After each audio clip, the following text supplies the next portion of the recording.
ఒక ఆయన మారు మనసు పొందినాడు. మారు మనసు పొందిన తర్వాత ఒక పెద్ద ఆఫీసర్ ఆయన ఢిల్లీకి వచ్చినాడు. ఢిల్లీకి వచ్చి సాక్ష్యం చెప్తా ఈ విధంగా చెప్పినాడు. నేను మారు మనసు పొందకముందు నేను ఎంతో ట్యాక్స్ ఎవేట్ చేసినాను, ఎంతో ట్యాక్స్ ఎగరగొట్టాను, ఎన్నో లూప్ హోల్స్ ఉంటాయి కదా, దాన్ని బట్టి ఎంతో చేశాను.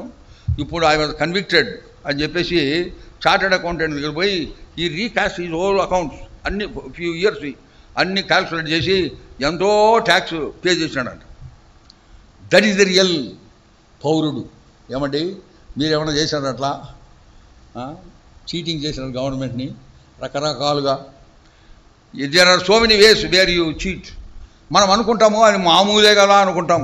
లోకస్తులు చేయడం లేదా, మనం ఎందుకు చేయకూడదు? అరే నువ్వు లోకస్తుడికి నువ్వు భిన్నం కదా, నువ్వు యేసు రక్తం చేత కడగబడిన వాడివే, శుద్ధీకరించబడిన వాడివే, యేసు రక్తం చేత కొనబడిన వాడివే, అది ఎట్లా చేస్తావు? సో మన పరిస్థితి ఎక్కడండి? పరలోకమందు. పరలోకమందు ఎక్కడ? క్రీస్తులో మన పరిస్థితి అది. ఆ విధంగా ఉండేందుకు దేవుడు మనకు సహాయం చేయను గాక.